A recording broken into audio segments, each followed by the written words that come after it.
We will build a simple and happy family, my love. Yes, my love. I would give you a dozen children just to be with you for the rest of my life. Your cooking has gotten boring. I'll eat outside from now on. But you weren't like this before. You said my cooking was special.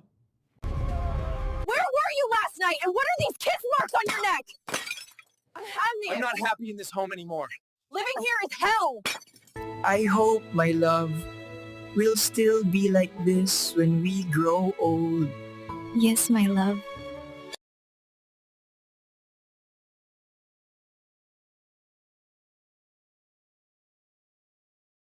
You're in trouble when I catch you!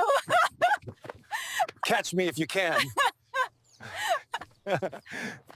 Pag nahulog ba ako, mahal, sasaluhin mo ba ako? Siyempre naman, mahal. Ihaharang ko ang katawan ko, wag ka lang magalusan. Kahit simpleng buhay lang, masaya na ako basta kapiling ka, mahal. Hindi ako magbabago, mahal. I will always remember